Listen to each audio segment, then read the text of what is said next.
Hello সবাইকে, কেমন আছো সবাই? আশা করছি খুব ভালো আছো। আমার নতুন একটা ব্লগে অনেক অনেক ওয়েলকাম জানিয়ে আজকের এই ভিডিওটা আমি শুরু করছি। এই ভিডিওটা কাক ভোরে যখন সেই জল আনতে যায় তো তখনই করা আর কি, দই খই খায়। তো এই ভিডিওগুলো তো লম্বাই করা আছে, বোনই করেছে। সেইভাবে ব্লগ করব ভাবিনি, মানে টোটালি মাথার থেকে আর কি আউট হয়ে গিয়েছে ওই সব চিন্তা তখন। তো যাই হোক, তখন এই ভিডিওগুলো আমি কি স্মৃতি হিসাবেই করে রেখেছিল ফোনে। তো সেই কারণেই আর কি তখন আর কি ক্যামেরা ছিল না, তো এগুলো ফোনেই আর কি করা ছিল। তো আমি সেগুলোই তোমাদের সাথে শেয়ার করছি। তো সেইভাবে তো ভিডিও করা হয়নি যে, কিন্তু প্রত্যেকটা মোমেন্টের কিছু কিছু ক্লিপ ভালোভাবেই নেওয়া আছে, আর সমস্তটাই তোমাদের সাথে শেয়ার করব। দই খই খাওয়া হয়ে গিয়েছে, তো সকালবেলা তো ওগুলো খাওয়াই যায় না, পুরো গা পাক দিয়ে বমি উঠে আসছিল। তবু কষ্ট করে খেয়ে নিয়েছিলাম, কারণ সকালবেলার থেকে সারাদিন কিছু না খেয়ে থাকতে হবে। আর আমার লগ্ন ছিল মাঝরাতে, প্রায় ওই 12:30টার দিকে লগ্ন ছিল। তো আর পরের লগ্ন ছিল 3টে, তো এরকম দুটো লগ্ন ছিল। আমরা 12:30টার লগ্নটা আর কি বিয়েটা হয়েছিল।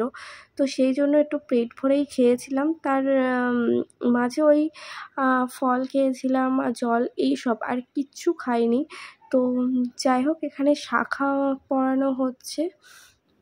বিয়ের প্রত্যেকটা মোমেন্টই আলাদাই একটা অনুভূতি। সব দুঃখের মাঝেই কিন্তু আলাদা একটা অনুভূতি থাকে। তো সমস্তটার মাঝেই যেমন এই শাখা পড়ছি যখন, তখন একটা আলাদা একটা অনুভূতি কাজ করছিল। তখন সব মেয়েদেরই আর কি যখন এই মোমেন্টটা আসে, তো সবারই এরকমই আর কি কাজ করে। আর ঘুম থেকে ওঠাটাই চাপের হয়ে যায়, কারণ শুতে হতে একেবারেই মাঝরাত, আর ঘুম আসতে না আসতেই আবার উঠে পড়তে হয়। শরীরের একটা ভীষণ বড় ঘুমের ঘাটতি হয়ে যায়, সেটা বিয়ের পরই বোঝা যায় যে এত ঘুম পায়। আর আমার বিয়ে ছিল মে মাসের 1 তারিখে। তো যেহেতু ওই সময়টা গরম ছিল, তবু কেন জানি না বিয়ের দিন একদমই মানে সেই গরমটা ছিল না, একটা ঠান্ডা ওয়েদার ছিল, বেশ ভালোই ভালোই বিয়েটা হয়েছিল। আমার তো একটুও গরম লাগেনি। তো সমস্ত রকম ব্যবস্থা থাকা সত্ত্বেও এমনিতেও অতটাও গরম লাগেনি।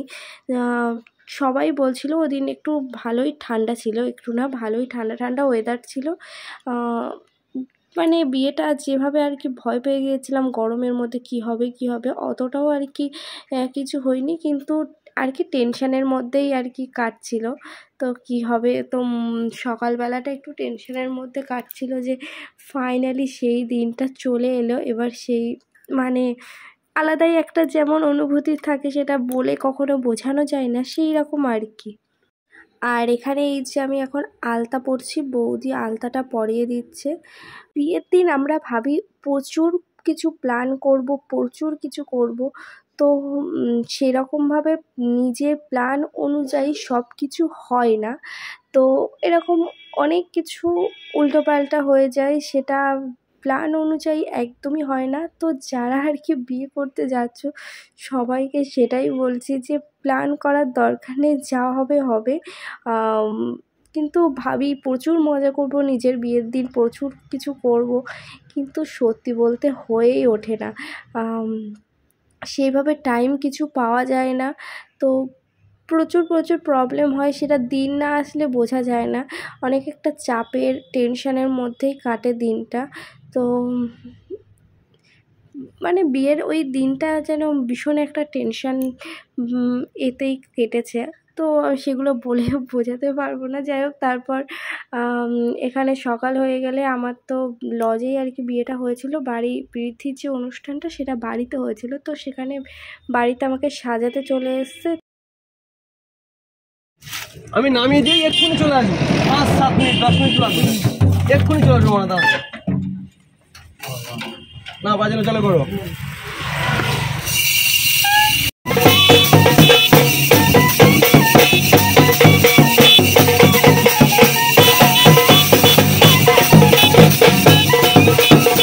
মাঝখানে বৃদ্ধির কোনো ভিডিওই আমার কাছে নেই, কারণ তখন ভিডিও করা হয়নি, আর লোক ছিল না। আর আমারও সেই কাউকে বলবো সেই টাই আমার মাথার মধ্যে ছিল না। তো এগুলো আমি ডেকোরেশনগুলো যেগুলো ছাদনাতলা যা যা সাজানো হয়েছে টুকটাক সেগুলো আর কি বোন তুলেছিল, সেই কারণেই তোমাদের সাথে শেয়ার করছি। খুব সিম্পলভাবে সাজানো হয়েছিল, তো এখনও কাজ বাকি ছিল, রাতের মধ্যে কমপ্লিট হবে, তবুও তোমাদের সাথে শেয়ার করে দিলাম। আর ও বাড়ি থেকে চলে এসছে আশীর্বাদের জন্য। বিয়ের দিন সকালেই আর কি আশীর্বাদটা করতে বলেছিলাম, আমিই বলেছিলাম, কারণ সত্যি কথা অনেকটা একটা চাপের, সাজতে সাজতে ওই আশীর্বাদ করা, তারপরে ওই যে কপালের মধ্যে কি দই চন্দন এগুলো দেয় না, দিলে আর কি মেকআপটা নষ্ট হয়ে যায় পুরোপুরি। আমাকে মেকআপ আর্টিস্টই সাজেস্ট করেছিল যে বিয়ের দিন সকালে আর কি আশীর্বাদটা করে ফেলতে, মানে কারণ ওই দিন রাতে করলে কি মেকআপটা নষ্ট হয়ে যায়, তো ওই কারণে বলেছে যে সকালে করে নিলে বেশি ভালো হয়। তো আমি এই জন্য বলেছিলাম যে সকালে করতে, এবার সেই জন্যই আর কি সকালে করা হয়েছিল আশীর্বাদটা। আর সত্যি বলতে এই আশীর্বাদের পার্টটা যদি হয়ে যায়, মানে মিটে যায়, তবে না অনেকটা টাইম পাই, রিল্যাক্স হওয়া যায়, সাজার টাইম পাওয়া যায়, তারপর কিছু সিঙ্গেল ফটোও তোলা যায় লোকজন আসার আগে। তো এই জন্য আর কি অনেক কিছু ভেবেই আর কি বলেছিলাম যে সকালবেলা আশীর্বাদটা করতে। তো সকালবেলা তো হয়নি একেবারে, তো মোটামুটি ওদের বাড়ি থেকে হলুদ যখন এসেছিলো তখন ওরা আর কি আশীর্বাদটা করে দিয়েছিল। আর এখানে তো সব ক্লিপ নেই যে আশীর্বাদের, আমি এখন দেখছি, আমি ভেবেছিলাম সবই আছে, এগুলো আই থিঙ্ক বোন করেছে, তো এই জন্য যা আছে তোমাদের সাথে সেইগুলোই শেয়ার করছি, আর তোমরা সেগুলোই দেখতে থাকো, আর আশা করছি ভিডিওটা ভালোও লাগবে। আর এর পরের পার্টে দেব বিয়ের রাতে। তো বিয়ের রাতে তো সেরকম কোনো ভিডিও নেই, তো যা আছে সেটুকুনি তোমাদের সাথে শেয়ার করব, পরপর তো অনেক ভিডিও নেই, তো যেগুলো আছে আর কি প্রচুর ভিডিও আমি করবো ভেবেছিলাম, বাট কিছুই করে ওঠা হয়নি। কিন্তু যেগুলো যা করেছি আমি করিনি, বেশিরভাগটাই আর কি করে দেওয়া হয়েছে বোন, নয় তো অন্য কেউ করে দিয়েছে, তো সেই জন্য শেয়ার করতে পারছি না। তো আমি হয়তো এইগুলো না করলে কিছুই শেয়ার করতে পারতাম না। তো যাই হোক, যেটুকুনি যা আছে শেয়ার করছি টুকটাক করে, কোনো ভিডিওটা অনেকটা বড় হবে আর কোনোটা অনেকটাই ছোট হবে, তো তোমরা দেখতে থাকো। আর আমি এখানে ভয়েস দিচ্ছি কারণ আশেপাশের আওয়াজ আসছে, তাছাড়া মাঝে মাঝে গান চালাচ্ছে, ওইভাবে তো কেটে দেওয়া যায় না, তো পুরো ভয়েসটাকে কেটে দিতে হয়, তো ওই জন্য আমি কেটে দিয়েছি পুরো ভয়েসটা। যাই হোক, তোমরা দেখতে থাকো পরপর কি হয় না হয়।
আশীর্বাদ পর্ব অবশেষে শেষ হলো। তারপর এখানে ছেলের গায়ের হলুদ আর কি ছোঁয়ানো হয়ে তারপরে জলসইতে যাওয়া হবে। তো এখানে একটা ঘটনা ঘটে গিয়েছে, সেটাকে আমি ফানি বলবো নাকি রাগ করব বুঝতে পারছি না। যাই হোক, এখানে আমাদের কাছে বিয়ে হয়েছিল, পাশাপাশি বিয়ে হয়েছিল বলে যেটা ঘটে গিয়েছিল সেটা শুধরে নেওয়া হয়ে গিয়েছে। আর এটা আর বললাম না, খুবই হাসিরই একটা বিষয়, আবার অনেক সময় রাগও হবে। তো এখানে তোমরা ভিডিওটা দেখতে থাকো।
আর এখানে আমি এই গেটের ডেকোরেশনটা দেখালাম, যেটা এখনো মানে কমপ্লিট হয়নি। স্বস্তিক চিহ্ন টিহ্ন এখনো প্রচুর কিছু কাজ বাকি ছিল। তো তারপরে ছিল আমার গায়ে হলুদ। তো অনেকটাই লেট হয়ে গিয়েছিল গায়ে হলুদ হতে হতে, প্রায় সন্ধে লেগে গিয়েছিল। তো ওই কারণে তাড়াহুড়ো ব্যাপার হয়ে গিয়েছিল। আর এই ভিডিওটা এখানেই শেষ করছি। আশা করছি ভিডিওটা ভালো লাগবে। ভালো লাগলে অবশ্যই চ্যানেলটিকে সাবস্ক্রাইব করে পাশে থেকো। আর তোমরা অনেক অনেক ভালো থেকো, সুস্থ থেকো। দেখা হচ্ছে নেক্সট পার্টে, নেক্সট ভিডিওতে, বিয়ের ভিডিওতে। আর ভিডিওগুলো দেখতে থাকো, সাপোর্ট করতে থাকো। আশা করছি খুব ভালো লাগবে। টাটা সবাইকে।